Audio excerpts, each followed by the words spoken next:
Hi there, gimana kabarnya hari ini? Saya doakan kalian sehat selalu, gitu juga dengan saya. Welcome back to Ruang Kelas. Kali ini kita akan membahas mengenai motivasi dan preferensi wisatawan. So, setelah kamu mengetahui apa saja produk-produk wisata, maka kamu juga harus paham nih, kenapa sih wisatawan itu datang ke kota kamu? Tonton video ini sampai selesai ya.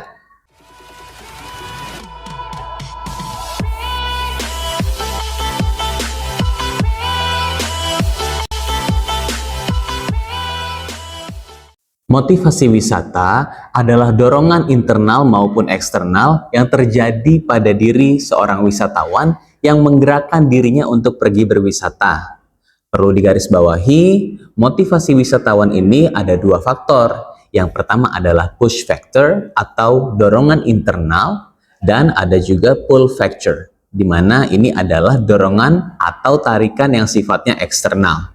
Bentuk dari push factor atau dorongan internal itu bermacam-macam, mulai dari keinginan seorang wisatawan untuk menemukan hal-hal baru, mengunjungi tempat-tempat yang mungkin sangat ingin dikunjunginya, impian masa kecil, ataupun sekedar berkumpul bersama keluarga.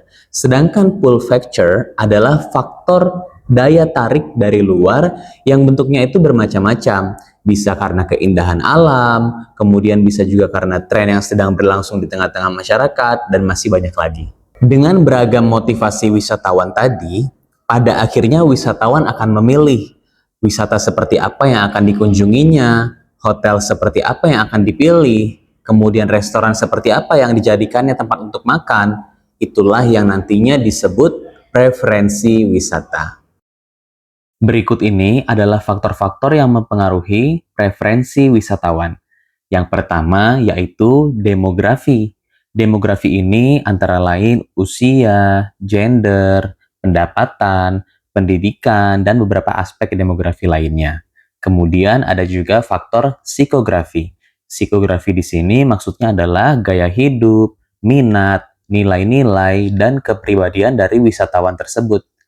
Lalu ada pula faktor pengalaman masa lalu, sosial media, di mana biasanya wisatawan akan mengunjungi hal-hal yang sedang populer di sosial media. Dan yang terakhir adalah tren yang sifatnya global maupun lokal. Beberapa motivasi dan preferensi wisatawan secara umum antara lain, misalnya wisatawan yang memiliki motivasi dan preferensi untuk berelaksasi, pada akhirnya mereka akan menginap di resort, kemudian mereka akan berwisata ke tempat-tempat yang jauh dari keramaian, dan sebagainya.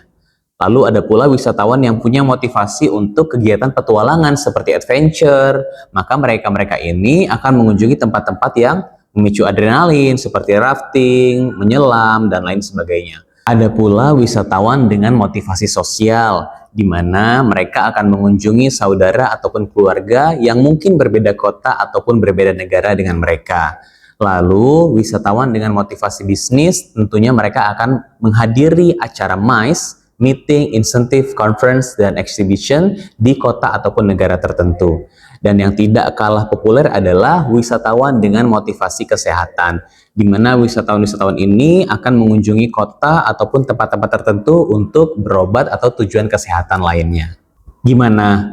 Apa kalian sudah paham tentang motivasi dan preferensi wisatawan? Kalau ada pertanyaan, tinggalkan di kolom komentar ya. Sampai jumpa di ruang kelas berikutnya.